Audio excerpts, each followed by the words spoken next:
Hello friends, good morning to everyone. চলে এসেছি নতুন রেসিপি নিয়ে। আশা করি তোমরা সবাই ভালো আছো।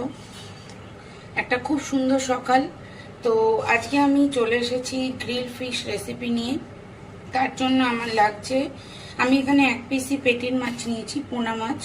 পোনা মাছেরই একটা পেটি নিয়েছি এখানে আমি, ঠিক আছে।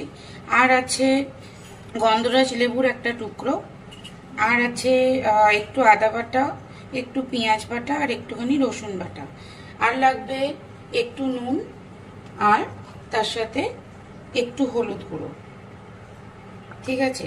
তো এই যে রেসিপিটা, এই রেসিপিটা বাচ্চাদের জন্য খুব ভালো। যারা প্রতিদিন মাছের ঝোল ভাত খেতে ভালোবাসে না তাদের জন্য, সেসব বাচ্চাদেরকে এগুলো করে দিলে তারাও খুব এনজয় করে এক থালা ভাত বা যতটা ভাত তার পক্ষে খাওয়া সম্ভব পুরোটাই সে কমপ্লিট করে ফেলবে।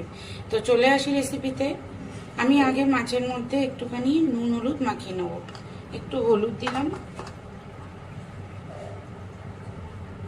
একটু নুন দিলাম, এটাকে ভালো করে মাছটাতে মাখিয়ে দেব।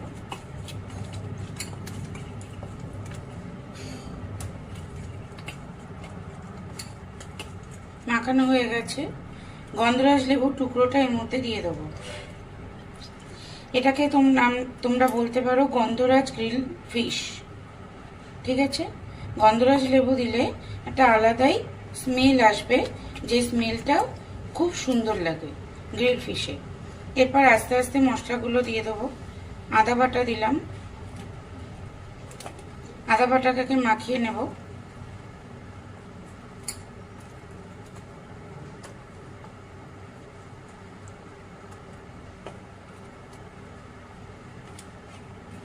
পেঁয়াজ বাটা, রসুন বাটা,